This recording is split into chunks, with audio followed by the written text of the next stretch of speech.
Pasukan sakit hati. Matem berbohong. Dia tidak pergi ke Plankpolitan, apalagi bergabung. Lagi pula, siapa yang ingin menjadi warga negara dengan sistem perbudakan? Di tengah perjalanannya, dia bertemu dengan Ayon dan Genah. Ayon bercerita kepada Matem bahwa dia ingin sekali mendapatkan jabatan di Albonia. Dia sudah bekerja keras sebisa mungkin dan mencalonkan dirinya berkali-kali. Tapi ternyata presiden dan wakilnya tidak pernah peduli kepada Ayon. Dia dibiarkan begitu saja tanpa jabatan apapun. Padahal teman-teman yang lainnya sudah bisa menjadi menteri di Albonia. Ayon merasa tidak pernah dihargai. Maka dari itu, ia pun kesal dan berniat ingin menghancurkan negara Albonia. Matem sangat senang mendengarkan cerita dari Ayon, karena sekarang mereka berdua punya tujuan yang sama, yaitu menghancurkan Albonia. Sedangkan Genah tidak tahu apa-apa. Dia baru saja bergabung di Sans SMP. Tapi karena dia adalah teman setia mereka, dia pun ikut berpihak kepada mereka. Kemudian, mereka bertiga pun membentuk sebuah grup bernama Black Bandung. Mereka juga membuat markas untuk tempat berlindung. Rencana pun dimulai. Pertama-tama, mereka akan meledakkan gedung pertemuan di Albonia saat acara pelantikan presiden. Lalu mereka akan menuduh Plankpolitan sebagai pelakunya. Ayon bertugas memasang banyak TNI di bawah gedung secara diam-diam. Sedangkan Matem dan Genah bertugas memasang banyak sign yang bertuliskan "Hidup Plankpolitan" di depan gedung. Ya, hidup Plankpolitan. I know it sounds kinda weird, but Plankpolitan, Albonia. You know the whole story, yes? Guys, para viewer? Oke. Di tengah acara pelantikan itu, tiba-tiba gedung pun meledak. Untungnya, tidak ada korban saat itu. Tidak ada banyak korban maksudnya, bukan tidak ada korban, tapi ada korban. Tapi tidak ada banyak korban saat itu. Para warga Albonia langsung bergegas keluar gedung. Lalu saat mereka melihat banyak sign di luar yang bertuliskan "Hidup Plankpolitan", Pak GM sebagai presiden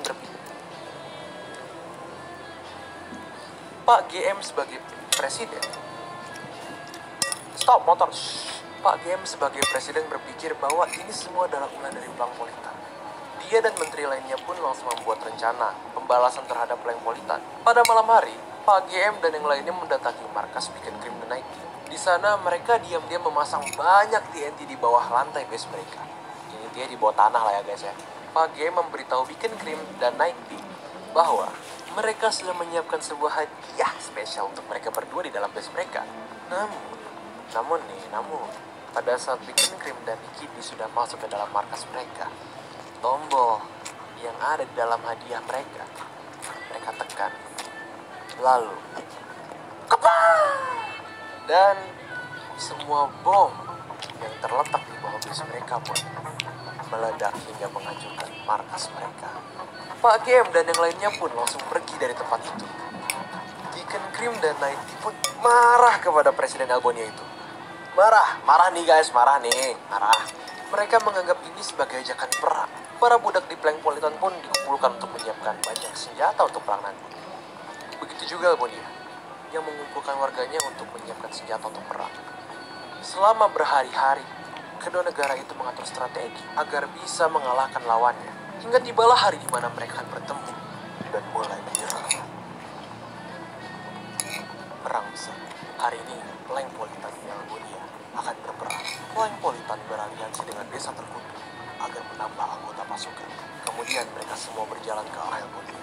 Begitu sampai di sana, mereka semua diserang oleh pasukan pemanah dari Albonia. Beberapa anggota Plankpolitan dan terkutuk pun menyerang balik mereka dengan panah. Sedangkan beberapa lainnya berusaha untuk menyusup ke Albonia untuk memasang banyak TNT. Setelah itu, semua TNT yang sudah dipasangkan pun meledak. Seketika, banyak anggota pasukan Albonia yang terluka. Para pasukan pemanah itu pun juga ikut mundur. Plankpolitan berhasil masuk ke wilayah Albonia. Semua bangun di Albonia langsung dibakar dengan TNT. Albonia sekarang benar-benar hancur.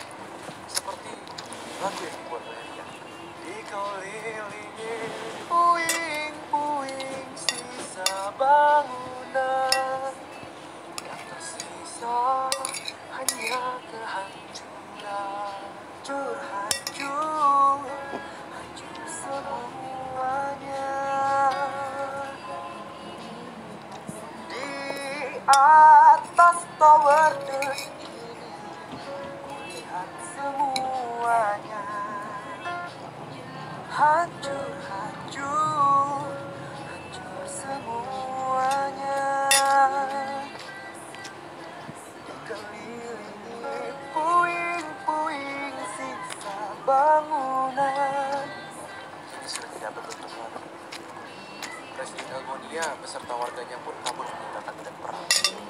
mereka menuju ke pusat intelijen negara Elmonia. Dalam peperangan ini, Metropolitan dinyatakan menang. Mereka merayakan kemenangan itu di atas puing-puing bangunan Elmonia yang telah hancur. Setelah itu, Knighty membagikan perda stres kepada semua anggota pasukan, termasuk Deacon Karin, maksud gua, Deacon Krim. Perda stres itu mengakibatkan health terus berkurang, sehingga tersisa setengah saja. Pada kesempatan itu, Knighty tiba-tiba menebas Deacon Krim dengan pedangnya. Deacon Krim pun terjatuh. Dan semua barang-barang beserta armornya juga terjatuh di tanah. Sekarang, Deacon Krim sudah tidak punya apa-apa lagi kecuali dirinya sendiri. Tapi, kenapa Knighty melakukan itu? Ternyata, Knighty telah mengkhianatinya. Selama ini dia tidak suka dengan sistem perbudakan yang dibuat oleh Deacon Krim. Knighty berkata bahwa Deacon Krim tidak pantas menjadi pemimpin di Metropolitan. Maka dari itu, Knighty ingin mengambil alih posisinya. Dan dia berjanji akan membuat Metropolitan menjadi lebih baik lagi. Lalu Nikidi dan anggota pasukannya mengusir Deacon Krim dari tempat. Kemudian, Deacon Krim pun pergi jauh meninggalkan Knighty dan pasukannya. Sungguh kejadian yang tidak disangka-sangka oleh member manapun. Ya, sungguh kejadian yang tidak disangka-sangka. Oke guys, itu part 2 aja untuk kali ini. Dan bye-bye. Jangan lupa subscribe. Nanti ada saat gak berisik, soalnya ini gua gak di dalam kamar. Tunggu sambil makan nih. Jadi Whoa, look at this box. It has our faces on it.